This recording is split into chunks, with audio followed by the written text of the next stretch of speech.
आदरणीय chairman sir, rail संशोधन विधेयक 2024 के विधेयक पर मैं अपने विजय प्रकट करने के लिए खड़ा हूँ।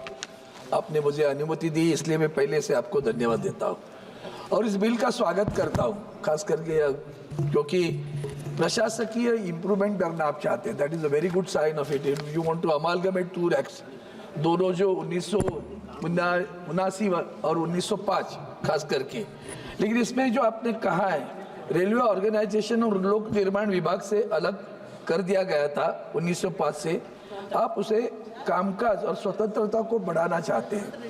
ये स्वतंत्रता जो विषय है, क्या that autonomy will be granted to the board और not, or the interference of the government will continue in the functioning of the railways? It's not a, you should assist, definitely direct them.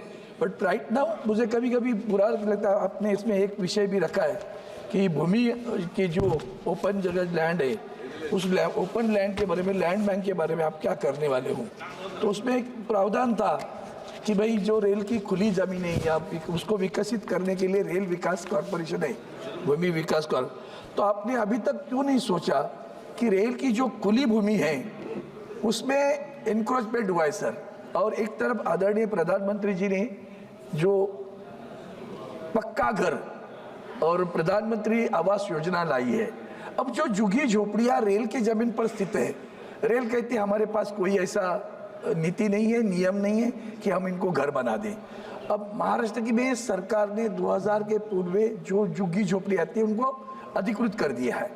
अब उनको अगर rehab करना है तो ना तो rail का प्रशासन उनसे बात करता है, ना रेल मंत्री जी बात करते हैं सरकार से, भैया मेरी ज़मीन पर ये जो इंक्रोचमेंट है, क्या राज्य की सरकार हमें कुछ सहयोग करेगी?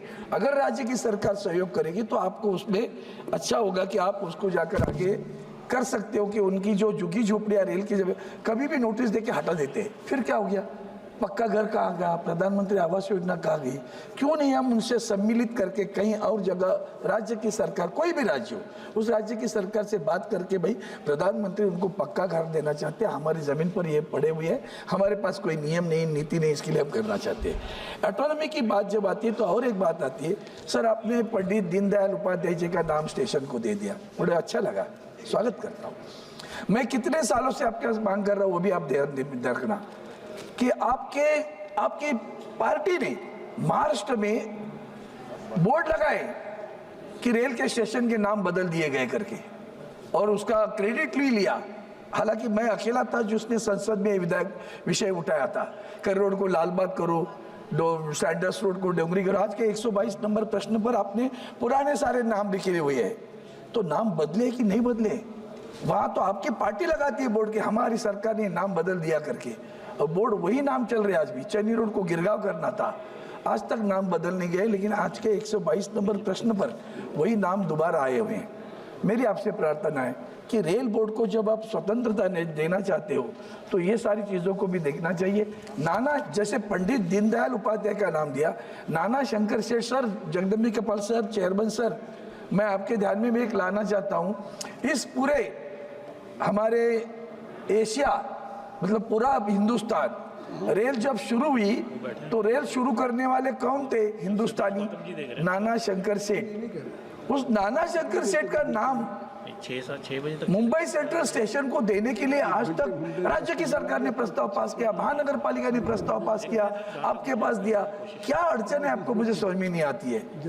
इतना अच्छा काम जिससे आपको आशीर्वाद मिलेंगे, पूरे महाराष्ट्र के आशीर्वाद मिलेंगे, पूरे देश के मिले। जिस शख्स ने अपना खुद का बंगला, उस वक्त जीआईपी थे, ग्रेट इंडियन पेनिनसुला रेलवे उसका नाम था, जीआईपी रेलवे जो पहले शुरू हुई, वो उनके घर में उनका हेड ऑफिस रहा। मेरी आपसे प्रार्थना है इस विषय को तो आप करिए। छत्रपति शिवाजी महाराज टर्मिनस पर छत्रपति शिवाजी महाराज का स्टैचू लगाने के लिए मैं बार बार मांग कर रहा हूँ। आपने केवड़िया स्टेशन का नाम बदल दिया, केवड़िया कर दिया स्टेशन का नाम। वहाँ आदरणीय वल्लभ भाई पटेल जी का स्टैचू लगा हुआ है, म्यूरल लगा हुआ है बिल्डिंग पर, तो यहाँ छत्रपति शिवाजी महाराज का स्टैचू नहीं लग सकता? जो हमारे हेडक्वार्टर्स है सेंट्रल रेलवे के पास में, वो एक छोटा सा काम आपको करना चाहिए। और एक बात करता हूँ, नाना स्टेशन की मांग हमारे राजस्थान के लोग आपसे भी मिले हुए थे, अक्टूबर में आप आए थे, अब तो तो बांद्रा से जो जयपुर के लिए ट्रेन छूटती है उसको नाना स्टेशन पे रुकने के लिए बात करें, नहीं हो रहा है, नाना शंकर शेठ जी का नाम नहीं दे रहे, तो ये स्वतंत्रता किस बात की होगी? उनको फिनेंशियल पावर भी देना चाहिए सर। आप अगर किसी जीएम से पूछो उसको फिनेंशियल पावर क्या है तो आपको पता चलेगा GM has got a very meagre amount. 500 crore. एक सेकेंड, अप टू 500 करोड़। एक मिनट में कर देते, ज्यादा नहीं करिए। तो इसको फिनेंशियल पावर्स देने की भी जरूरत है। स्वतंत्रता, administrative powers without responsibility and responsibility without the power, both the things cannot match. So we have to have a financial powers also to be granted to the GM. और आखिरी एक Nanded station, ये नांदेड़ जो टर्मिनस है मराठवाड़ा में, it comes on the south central railway. अब पूरा Nanded station है महाराष्ट्र में, वहाँ से रेल शुरू करनी है महाराष्ट्र में और आता है साउथ सेंट्रल रेलवे। वो साउथ सेंट्रल रेलवे वाले लोग उसको कुछ भी जो सुविधाएं चाहिए वो देती नहीं है, ना उसकी मांगों को पूरी करती है। इसलिए मैं आपसे प्रार्थना करता हूँ, बिल का स्वागत जरूर करता हूँ। एक एडमिनिस्ट्रेटिव रिफॉर्म करने के लिए आपकी कोशिश है, लेकिन उसमें ऑटोनॉमी अगर नहीं आई और उसको अधिकार नहीं दी गए तो सिर्फ कागज चलेगा। फिर भी आपको शुभकामनाएं देता हूँ। आपने मुझे अनुमति दी, इसके लिए धन्यवाद देता हूँ। जय हिंद सर। नीलेश लंके जी।